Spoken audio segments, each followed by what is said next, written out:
कइलू जियो राजा जियो आ ठंडा में गेंडा उड़ के दियो ओकरे से परेशानी बा। हिलापुर प्रमुख जी के ओर से ए सनमी करम तारो लागे खनदानी बा। ए सनमी करम तारो लागे खनदानी बा। अरे जे करे से लभ कइलू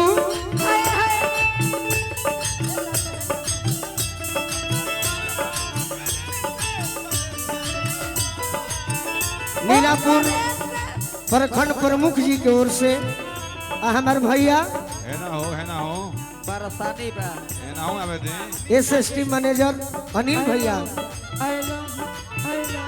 अमित शाह जी की ओर से इस सनमी करम तहरो लागे खनदानी बा। इस सनमी करम तहरो लागे खनदानी बा। अरे अखियां मिला लया वगरा लगा लो हमार बोलम।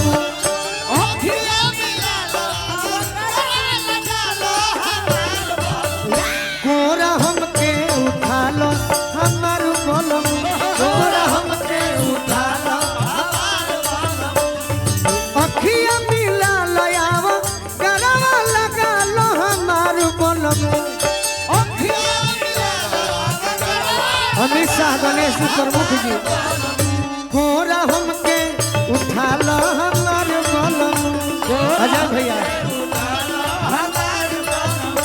इस सनमी करम तहरो लागे खनदानी बा। इस सनमी करम तहरो लागे खनदानी बा। नीलापुर प्रखंड प्रमुख अमित जी के मित्र वाली गणेश शाह जी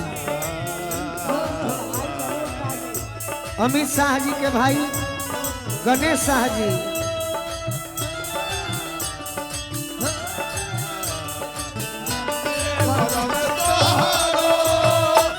लागे खनदानी बा। इस सनमी करम तहरो लागे खनदानी बा। एसएसटी मैनेजर क्या बात है बाकी नाम भूला गई गणेश कुमार जी अनिल भैया सब लोग आशीर्वाद दिहले बा। जय हो आज दूसरा के पीछे लागल बारू और हमारा के पहले पागल बारू।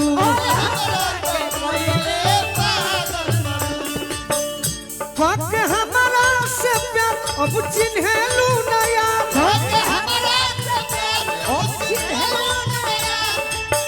इहे सोच मन में हो खतू गगसा आई लव यू हैरानी बा।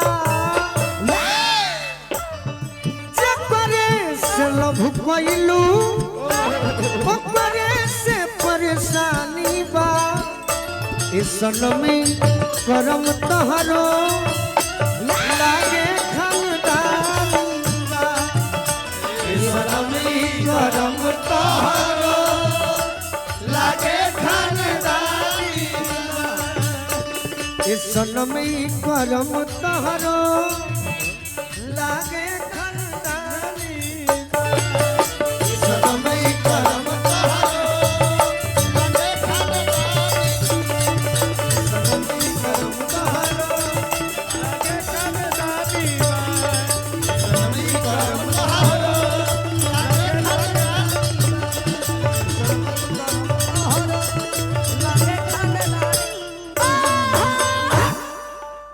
एक बार और गाते हैं सोना गुलाब हो तो अरे में कहा था अच्छा, बाकी एक